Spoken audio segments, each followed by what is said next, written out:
Je vais vous parler de mon roman L'effritement aux éditions De Bonheur, EDBH. Et alors, avant de vous parler de ce livre, je vais dire quelques mots sur l'auteur. Très jeune déjà, j'adorais regarder le monde. Je passais mon temps à admirer le monde. Par exemple, j'accompagnais mon frère au club de tennis. Il faisait des parties sur la terre battue rouge. Et moi, je m'asseyais, je regardais, je contemplais. Je regardais le mouvement. Je regardais cette joie, cette force, ces déplacements, ces visages, crispation, bonheur, effort. Le plaisir d'admirer ces choses, toujours dans un rapport d'amour et de fascination. La fascination de regarder le monde. Ou alors, par exemple, quand j'étais jeune, euh, j'adorais m'installer au bord de la cheminée et regarder le feu de cheminée, cette braise, ces flammes, le bruit. Et donc j'étais fasciné par les flammes et je les regardais pendant des dizaines de minutes.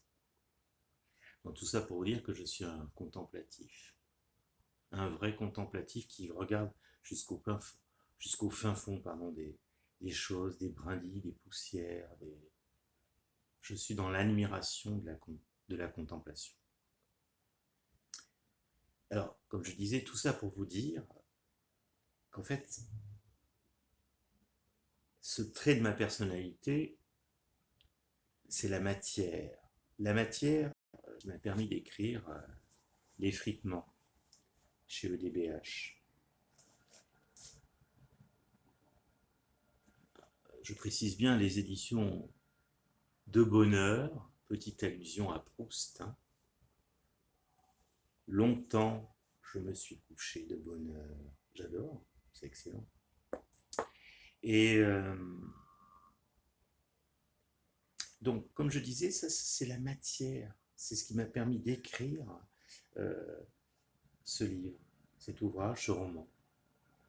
Alors, c'est le roman d'un homme qui marche. Il marche, il marche, il marche. Il ne fait que marcher, il marche.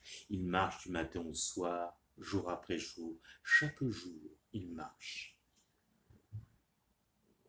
Il est dans une société qui lui permet d'exister ainsi. Il marche, il contemple, il observe, il subit, il ressent,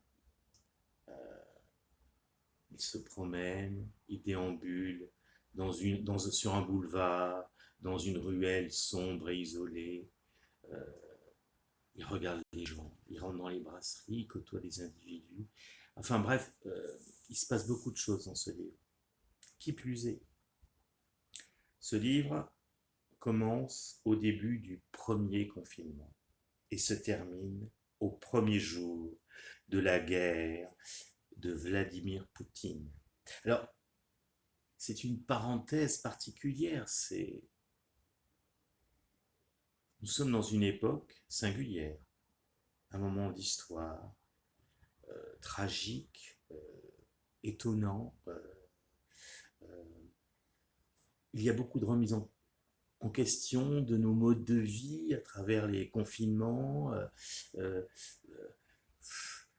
il y a un bouleversement de la planète, comme s'il y avait quelque chose qui avait enrobé la planète et qui faisait que le chemin de l'histoire a dévié quelque part. Donc nous sommes là dans ce roman, je dirais dans une saga factuelle, une saga factuelle de l'histoire, une sorte de moment bizarre.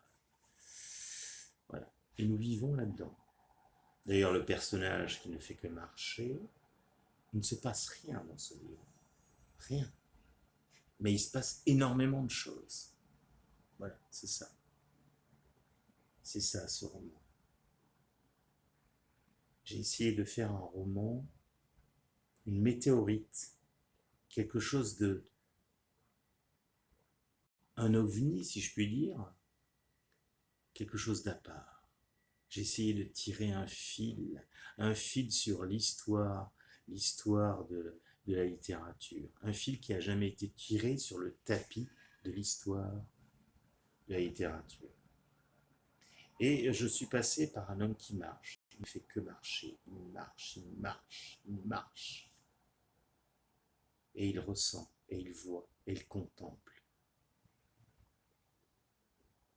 Et il est fasciné par ce qu'il voit, par les petites choses qu'il voit. Il ne voit rien sauf des petites choses, des grandes choses.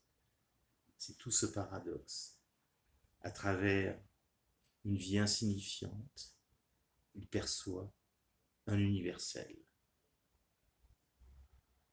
L'effritement aux éditions de Bonheur. Voilà, je crois que j'ai dit à peu près l'essentiel. Je vais essayer de faire court parce que c'est déjà long. Je vous souhaite une bonne lecture.